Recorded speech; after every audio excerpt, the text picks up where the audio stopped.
आज के नाट्य तरंग कार्यक्रम में हम आपको सुनवा रहे हैं बंकिम चंद्र चट्टोपाध्याय की मूल कहानी पर आधारित नाटक विष वृक्ष का दूसरा और अंतिम भाग। हिंदी अनुवाद सत्या सहगल का है, निर्देशन उर्मिला वर्मा का।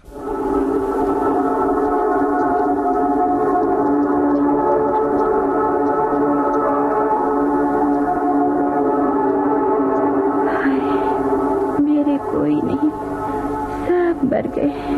पहले माँ मरी, फिर भाई मरा, बाबा मरे, लेकिन मैं क्यों नहीं मरी? अगर मरी नहीं तो यहाँ क्यों आई? अच्छा, मरने से ही सब बखेड़ा मिट जाएगा क्या? मैं मर नहीं सकती? हाँ, मर सकती हूँ। कैसे? पानी में डूबकर? हाँ, तब मैं तारा बनूंगी। मैं सबको देख सकूंगी और मुझे कोई नहीं पहचानेगा। उन्हें भी रोज रोज देखूंगी, मगर किन्हें? क्या मैं उनका नाम नहीं ले सकती? क्यों नहीं ले सकती? यहाँ कौन सुनता है? नागेंद्र। एक बार क्या 1000 कर लूंगी। नगेंद्र नगेंद्र नगेंद्र। मेरे नगेंद्र, मेरे जीवन के जीते नगेंद्र। लेकिन नहीं, वे मेरे नहीं, वे तो सूर्यमुखी के हैं। केवल नाम लेने से ही क्या वे मेरे हो गए? मेरा कोई नहीं है, कोई नहीं।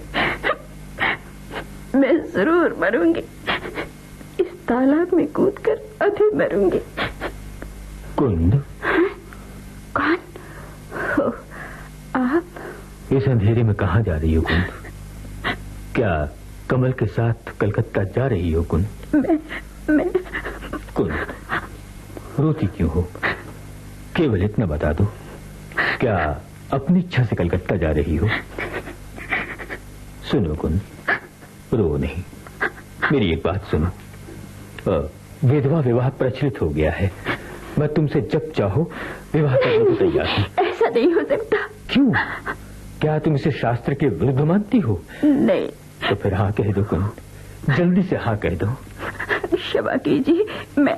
कुंद, तुम नहीं जानती जिस दिन से तुम आई हो मैं किस प्रकार का कष्ट झेल रहा हूँ। मुझे एक पल के लिए भी चैन नहीं। अपने दिल और दिमाग को वश में रखने का मैंने लाख प्रयत्न किया, लेकिन ऐसा लगता है कि मेरा कुछ भी मेरे अपने वश में नहीं है। मैं जानता हूँ सूर्यमुखी मुझे हृदय से चाहती है, मैं उसके प्रति अन्याय कर रहा हूँ, मगर क्या करूँ? तुमको हृदय से हटा नहीं सकता। मैं तुमसे किसी भी तरह अलग नहीं रह सकता कुंद, किसी भी तरह अलग नहीं रह सकता। इसी के लिए मद्यपान भी शुरू किया, लेकिन फिर भी ये कष्ट दिन पर दिन बढ़ता ही जा रहा है। मुझे ये सब सुनाकर क्या लाभ होगा?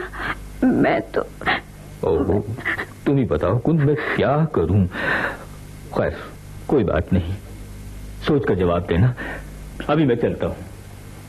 नहीं, ऐसा कदापि नहीं हो सकता। वे मुझे प्यार करते हैं तो क्या, मैं इनकी गृहस्थी में आग नहीं लगाऊंगी। दीदी ने मुझे कितना प्यार किया है, मेरी हर सुख सुविधा का ध्यान रखा है। मैं उनके साथ विश्वासघात नहीं करूंगी। मैं अभी ये घर छोड़कर चली जाऊंगी। मगर कहाँ? मेरा कौन ठिकाना है? लेकिन कहीं भी हो, मगर अब यहाँ नहीं रहूंगी।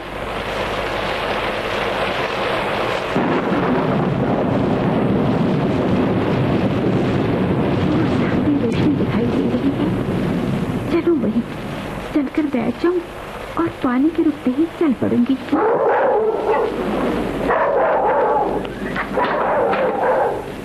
अरे तू कौन है? बोलती क्यों नहीं? मैं कहती हूँ जल्दी बता, नहीं तो यहाँ से दूर हो। आंधी पानी के कारण कुछ देर रुक गई हूँ, थोड़ी देर में चली जाऊंगी। तो तुम्हारा परिचित सा जान पड़ता है। अच्छा अंदर आ जाओ।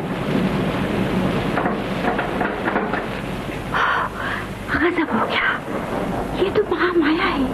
ओ कुंद, तो अपमान होने से भाग रही हो? सब समझ गई। डरो मत, मैं किसी से नहीं कहूंगी। मेरे यहाँ कुछ दिन रहो, फिर जहाँ चाहोगे चली जाना। आओ अब सो जाओ। अब क्या करूं? बैठे बिठाए ये सुअवसर हाथ लगाए। कुंद को रायनी के यहाँ ले जाऊं तो सोने का हार और न जाने क्या क्या इनाम मिलेगा, और अगर देवेंद्र बाबू के हाथों सौंपती हूँ तो ढेर सारा रुपया मिलेगा। ना, प्राण रहते वैसा नहीं करूंगी। मैं भी तो देवेंद्र बाबू से प्रेम करती हूँ, लेकिन वो तो कुंद के प्रेम में पागल हैं। और बेचारी कुंद उनकी नीचता को क्या समझे। देवेंद्र बाबू से भी बदला लेने का यही मौका है। हरिदासी वैष्णवी का वेश बनाकर बार बार कुंद से मिलने बोलने का मौका ढूंढते हैं। हाँ, ऐसा ही करूंगी कि कुंद कभी देवेंद्र बाबू के हाथ में न पड़े। लेकिन फिर करूं क्या? कुंद तो वापस राय जी के घर जाना नहीं चाहेगी, लेकिन उसे जाना होगा। इसी से सूर्यमुखी के पति प्रेम का घमंड भी चूर होगा। लेकिन उसने मेरा क्या बिगाड़ा है? उस पर इतना क्रोध क्यों? इसलिए कि वो सुखी है और मैं दुखी, स्वामी बनकर मुझ पर हुक्म चलाती है। अच्छा, नगेंद्र और सूर्यमुखी में थोड़ी अनबन हो जाए तो? हाँ, अब मुझे यही करना होगा। यही सोचते सोचते दिन भी चला आया। अच्छा तो चलो, अब अपना काम शुरू करूं। कौन? ओ कौन? देखो, मैं अभी राय जी के यहाँ जा रही हूँ। अच्छा, तुम जरा होशियारी से रहना, कहीं बाहर मत निकलना। मैं जल्दी ही लौट आऊंगी। अच्छा?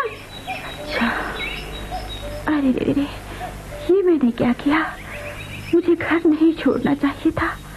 मेरे ऐसे चले आने से सूर्यमुखी कितनी दुखी होगी। क्या सबको दुख देने के लिए ही मेरा जन्म हुआ है? नहीं, अब मैं यहाँ नहीं रहूंगी। महामाया के वापस आने से पहले ही चली जाना चाहिए। अभी आसपास भी कोई नहीं, तो चलो।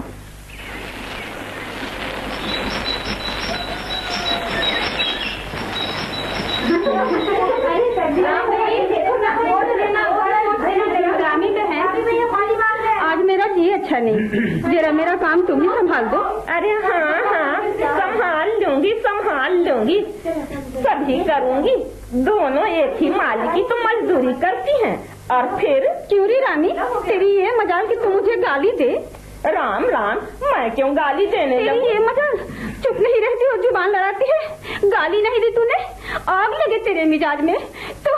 महामाया, तू बहुत बढ़ती जा रही है। अपने आप को क्या समझती है? जो तू चाहेगी क्या वही होगा इस घर में?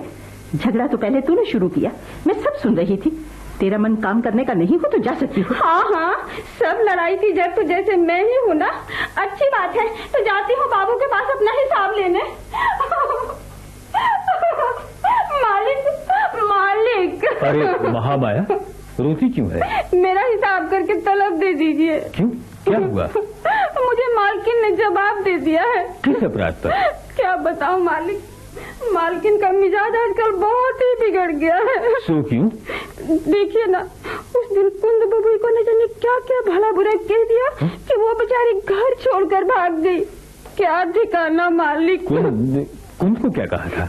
कैसे कहूँ मालिक। ठीक है, तू अभी जा, मैं खुद ही मालकिन से सब पूछता हूँ। सूर्यमुखी, क्या तुमने माया को जवाब दे दिया है? जी हाँ, बड़ी शौक हो गई है, सबसे मुंह लगाती है और यहाँ तक कि मेरी भी बात नहीं सुनना चाहती। खैर वो तो हुआ। तुमने कुंद नंदिनी को क्या कहा था? क्या कहा था? यही कोई उल्टी सीधी बात। देखिए, आप ही मेरे सर्वस्व हैं, इसलिए आपसे कोई बात नहीं छुपाऊंगी। मैंने कुंद को जरूर डांटा था, पर उसका कारण था। आप तो जानते ही हैं कि देवेंद्र की नजर हमेशा से ही कुंद पर रही है। जब और उसका कुछ वश नहीं चला तो उसने हरिदासी वैरागिन के ही भेष में इस घर के अंदर आना जाना शुरू कर दिया। एक दिन महामाया से मैंने उसका पता चलवाया तो मालूम हुआ कि वो देवेंद्र ही है और कुंद से मिलने के लिए आता है। अब आप ही बताइए, ऐसी हालत में मैं क्या करती? बदनामी के डर से ही मैंने उसे डांटा फटकारा।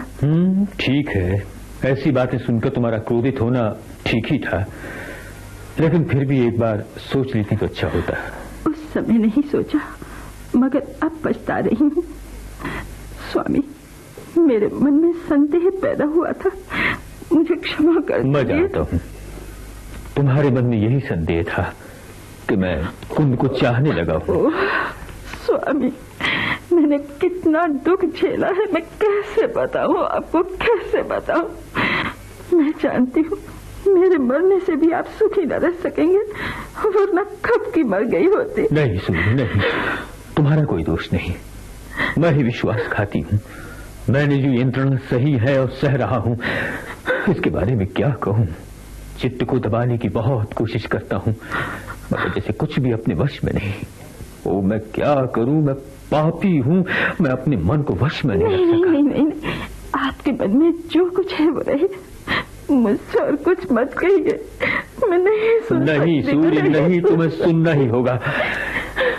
मुझे कुंद के बिना कुछ भी अच्छा नहीं लगता। ये धन दौलत, ये आलीशान हवेली अब मुझे खाने को दौड़ते हैं। मैं इन सब को छोड़कर कहीं दूर चला जाना चाहता हूँ। कुंद की खोज में देश देशांतर घूमूंगा। यदि कुंद को भूल सका तो फिर लौट आऊंगा, नहीं तो अंतिम विदा समझो।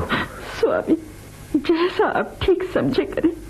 मेरा केवल एक आग्रह है। क्या? केवल कुछ दिन और ठहर जाइए, मैं कुंद को आपके पास लाने की कोशिश करूंगी, और अगर ऐसा न कर सके तो फिर आपको जाने से नहीं रोकूंगी। ठीक है, यही सही है।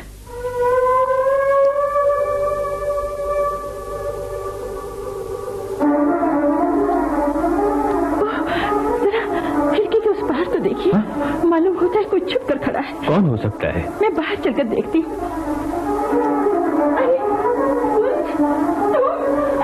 स्वामी, स्वामी, आइए देखिए तो कौन आया है। स्वामी, तुम हमें छोड़कर कहाँ चली गई थी? क्यों चली गई थी? क्या हुआ? चली गई थी? कौन? लीजिए स्वामी, ये नहीं आपके कुंद। भगवान का लाख लाख शुक्र है, उसने मेरी लाज रख ली। देखो कुंद, मेरी बहन, आप इस घर को छोड़कर कहीं मत जाना। अरे चलो चलो, अंदर चलो, मैं अब तुम्हें कभी कुछ न कहूंगी। ये घर बार सब कुछ तुम्हारा है, मैं तुम्हें कभी कुछ न कहूंगी, कभी कुछ न कहूंगी। मेरा प्रण आज पूरा हुआ। मैं जानती हूँ अब स्वामी को मुझसे कुछ सुख मिलने को नहीं, मगर मेरे जीते जी वो किसी दूसरे के हो जाए, ये भी तो नहीं सह सकती। तब क्या करना होगा? ये घर छोड़ना होगा, तभी स्वामी कुंद के साथ विवाह करके सुख से रह सकेंगे।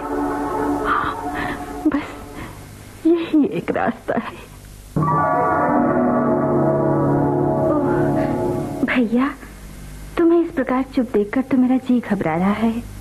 क्या मधुपुर में ब्रह्मचारी जी से मुलाकात हुई? नहीं। सूर्यमुखी भाभी की कोई खबर मिली? वे कहाँ हैं? स्वर्ग में। नहीं नहीं, ऐसा मत कहो भैया, अशुभ मत बोलो। कमल, यही बात है। मधुपुर में ब्रह्मचारी जी तो नहीं, हाँ एक और सज्जन मिले। उन्होंने बताया कि ब्रह्मचारी के बाहर जाने के बाद जिस घर में सूर्यमुखी बीमार पड़ी थी, उसी में आग लग गई और अनुमान है कि वो उसी में जल मरी। ओ कमल, अब सूर्य कभी नहीं आएगी, मुझसे ये दुख सहा नहीं जाता। धैर्य धरो भैया, लेकिन आश्चर्य की बात है कि तुम्हारी ब्रह्मचारी जी से भेंट न हुई, क्योंकि इनका पत्र आया है भैया, और इसमें लिखा है कि ब्रह्मचारी जी कलकत्ता आए थे। इनसे सब बातचीत करने के बाद वो तुमसे मिलने मधुपुर गए हैं। क्या उसने सूर्यमुखी के बारे में भी कुछ लिखा है? हाँ, वो फिर बताऊंगी। पहले खाना खा लो भैया, देखो तो अपनी क्या हालत बना ली है। तुम समझती हो कि मुझे सुनकर दुख होगा? जो दुख होना था हो चुका, तुम कहो। व्यर्थ इन बातों को मत सोचो भैया, इसमें तुम्हारा कोई दोष नहीं। होने को जब कोई टाल नहीं सकता तो फिर उसके लिए पश्चाताप करने से क्या फायदा? नहीं कमल नहीं, सब दोष मेरा है। न जाने मेरी आंखों पर क्या पर्दा पड़ा था। मैंने इस विष्क अंकुर को ही हृदय से क्यों नहीं उखाड़ फेंका। लो कुंद, अब तुम ही भैया को संभालो। इनकी ये दशा तो मुझसे देखी नहीं जाती। मुझे क्षमा कर दीजिए। सूर्यमुखी ने मेरे ही कारण गृह त्याग किया, मेरे सुख के कारण। ऐसा सुख पाने से पहले ही मैं मर जाती तो अच्छा होता। कहिए ना, क्या करने से फिर वैसे ही सब कुछ होगा? फिर वैसे ही होगा? क्या मतलब? मेरे से विवाह करके क्या अब तुम्हें पश्चाताप हो रहा है? नहीं नहीं, ऐसी बात नहीं स्वामी। आपने मुझसे ब्याह करके मुझे वो सुख दिया है जिसकी मुझे कभी आशा भी न थी। लेकिन सूर्यमुखी का नाम न लो। तुम्हारे मुंह से ये नाम सुनकर मुझे आग सी लग जाती है। तुम्हारे ही कारण वो मुझे छोड़कर चली गई। मेरा इतना अपमान, मैं क्या करूं? मेरी किस्मत ही खराब है। सूर्यमुखी ने स्वयं ही तो मेरी शादी आपसे करवाई, इसमें मेरा क्या अपराध है? कुंद, कुंद क्या नाराज हो गई? ना। क्या तुम अब मुझसे प्रेम नहीं करती? ये तो मैं ही जानती। नहीं नहीं नहीं, तुम कभी मुझसे प्रेम नहीं करती। सूर्यमुखी मुझसे कैसे प्रेम का व्यवहार करती थी इसे तुम क्या समझो? बंदर के गले में मोती की माला नहीं सोती, उसके लिए तो लोहे की जंजीर अच्छी है। छोड़ दो मुझे, मैं जा रहा हूँ। मुझे क्षमा कर दो। कहाँ जाइएगा? अपनी दूरी के खबरें में। अब मुझे और कहीं शांति नहीं मिलेगी, कहीं शांति नहीं मिलेगी। मालकिन, अरे मालकिन, रोती क्यों हो? ये क्या तकिया भी भींगा है? कब से रो रही हो? क्या बाबू ने कुछ कहा है? नहीं, कुछ नहीं। देखो मैं तुम्हारी दासी हूँ ना, मुझसे कुछ मत छिपाओ। बाबू ने जो कहा है मुझे बताओ। नहीं, मेरे साथ कोई बात नहीं हुई। ऐसे भी कोई रोता है? लोगों को बड़े बड़े कष्ट झेलने पड़ते हैं और तुम केवल बाबू के। सच कहती हूँ, तुम्हें मेरी तरह कष्ट झेलने पड़ते तो अब तक आत्महत्या कर ली होती। क्यों, तुम्हें क्या दुख है? मैं भी एक आदमी को अपने प्राणों से बढ़कर प्यार करती थी। वो मेरा पति न था, मगर पति से भी बढ़कर प्यार करती थी, ये जानते हुए भी कि वो मुझसे नहीं बल्कि मुझसे भी बड़ी पापिन से प्यार करता है। यही सोचकर मैं उससे दूर रहने की कोशिश करती थी, मगर एक दिन जाने क्या मति भ्रष्ट हुई कि मैं उस पापी की बातों में आ गई और अपना सर्वनाश कर डाला। और फिर उसने एक दिन लात मारकर मुझे अपने घर से बाहर निकाल दिया। तब जानती हो, इस तरह अपमानित होने पर मैंने क्या किया? क्या किया? मैंने विष खाकर मरने के लिए विष खरीदा, लेकिन पीछे सोचा कि दूसरे के लिए मैं क्यों मरूं, और विष को डिबिया में बंदकर बक्स में रख छोड़ा है। अभी लाती हूँ बक्स तुम्हें दिखाने को। लो देखो, ये रहा वो बक्सा और ये रही वो विष की डिबिया। अभी मैं इसे यही रख देती हूँ, काम करने के बाद ले जाऊंगी। अच्छा, कर लो आत्महत्या। यही मौका है तुम लोगों से बदला लेने का। पापी देवेंद्र, अब तुम्हारी पीड़ मरकर ही तुम्हारे पास पहुंचेगी।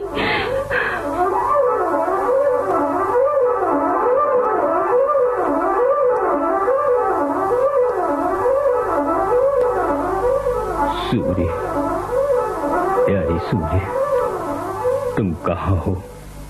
आ जाओ, आ जाओ, धिक्कार है मेरे जीवन को। हाँ, कौन है? मैं पूछता हूँ, कौन है बाहर? अरे, ये तो किसी स्त्री की छाया है, बिल्कुल मेरी सूर्य से मिलती जुलती है। हाँ, सूर्यमुखी ही तो है। मत जाओ सूर्य, मैं आ रहा हूँ। सूर्यमुखी! हाँ, ये मेरे सर के नीचे तकिया कहाँ से आया? नहीं नहीं, ये तो किसी की जांघ है। अंधेरे में कुछ भी तो दिखाई नहीं देता। हाँ? तुम कौन हो? रोती क्यों हो? नहीं जवाब दोगी तो तो मैं उठ कर देखता हूँ। अरे अरे तुम चली कहाँ? ठहरो ठहरो, तुम देवी हो, मानवी हो या जो कुछ भी हो, मुझसे एक बार बोलो तो सही, नहीं तो मैं मर जाऊंगा। सूर्य, मेरी सूर्य कुंद, तुम कब आई जानती हो? आज रात पर मैंने स्वप्न में सूर्यमुखी को देखा। ओ, कैसा सुखद स्वप्न था। मैं सूर्यमुखी की गोद में सोया हूँ। कुंद, काश तुम सूर्यमुखी हो सकती, तब मेरे सारे कष्ट मिट जाते। अगर ऐसी बात है तो मैं वही अभागिन हूँ, आपकी दास। सूर्य, मेरी सूर्य, नहीं, वो इस दुनिया में नहीं है।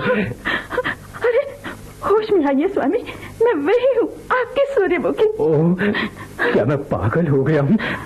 क्या तुम सचमुच सूर्यमुखी हो? क्या तुम जीती हो? मरी नहीं? नहीं, ये झूठ है, ये झूठ है। तुम मुझे चल रही हो, तुम मुझे चल रही हो। उठिए स्वामी, जल्दी से उठिए।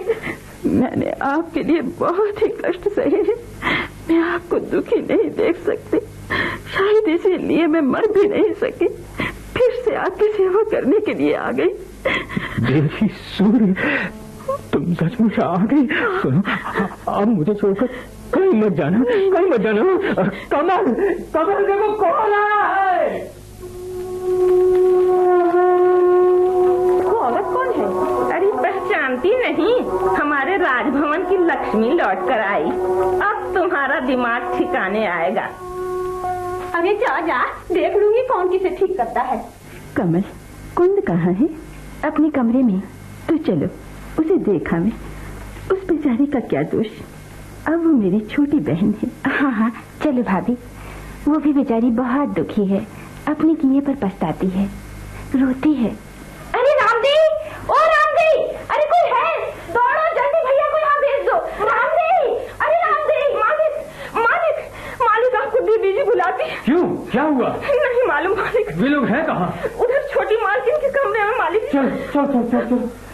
सूर्यमुखी, क्या हुआ? क्या बताऊं, सर्वनाश हो गया। मेरे भाग्य में ही सुख नहीं बना, वरना ऐसा क्यों होता? ओ, आखिर हुआ क्या? कुछ कहो भी तो। मेरा मनोरथ मिट्टी में मिल गया स्वामी, कुंद ने जहर खाया। पीछे पता चलेगा, पहले उसके पास जाकर बैठी, मैं डॉक्टर को बुलवा भेजती हूँ। मगर इसे जहर लाकर दिया किसने? ये जरूर उस चुड़ैल महामाया का काम है। महामाया कहाँ है? सुबह मालकिन को देखकर ही न जाने कहाँ भाग गई। मैंने मुंशी जी से कहा तो वो उसे ढूंढ कर लाने गए। वो कौन चिल्लाती हुई आ रही है? वही कलमुही महामाया ही तो है। मैंने बदला ले लिया, सबसे बदला ले लिया। ऐसा बदला? तुम्हारा उसने क्या बिगाड़ा था? तुम उसे जहर क्यों दिया? क्यों दिया बताओ। वो विष मैं अपने लिए लाई थी, लेकिन मैंने नहीं खाया। सोचा उस पापी देवेंद्र को, हरिदासी वैष्णवी जिसने मेरा सर्वनाश किया है, उसे दूंगी। कुंद के पीछे दीवाना था, इसी से उसने मुझे दुत्कार दिया। मेरी सारी मुसीबतों की जड़ ये कुंद ही थी, इसी से मैंने उसे विष दे दिया।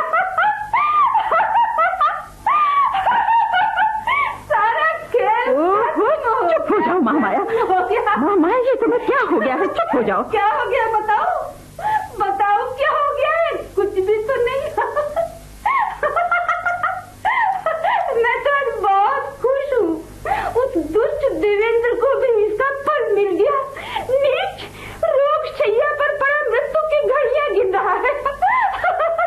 भगवान से मनाती हूँ कि उसे नरक में भी जगह न मिले।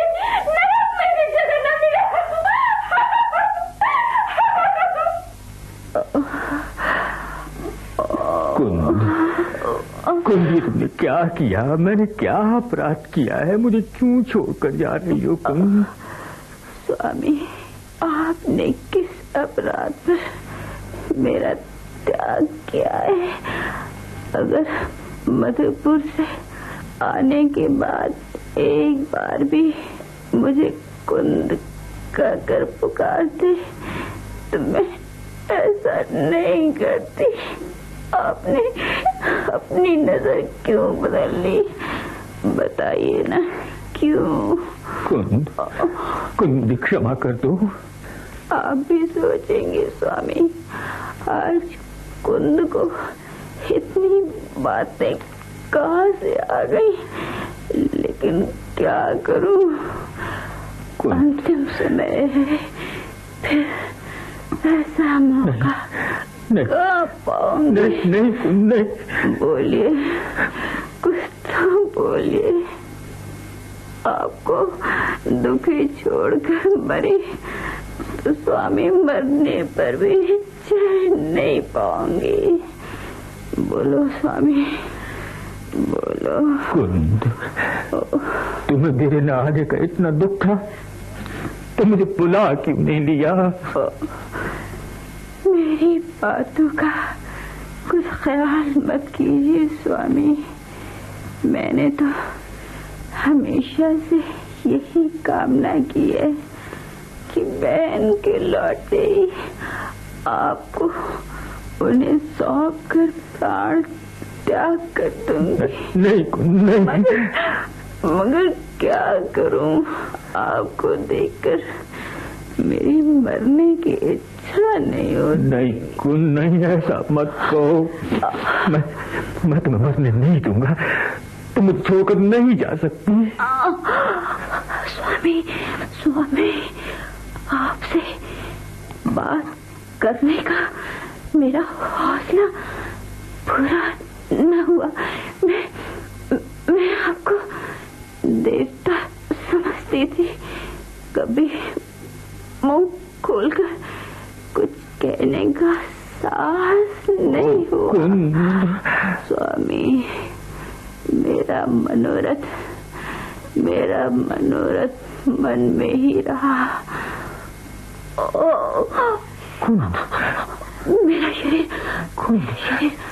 अब सन्न होता जा रहा है। नहीं, अंतिम समय चरण छोड़ने दीजिए। नहीं। बहन सूर्यमुखी, दीदी, मैं यहाँ हूँ तुम्हारे पास। आंखें खोलो कुंद। दीदी, अब समय नहीं है दीदी, पैरों की धूल दो। स्वामी, बड़ी अभागिन थी। नहीं। सौभाग्य पले इस घर में मैंने विष वृक्ष लगाया। मैंने इस घर की शान मिट्टी में मिलाई। नहीं। मुझे माफ करना बहन। स्वामी, मुझे माफ।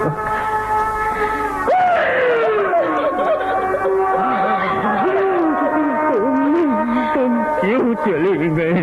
तुम क्यों चले गए?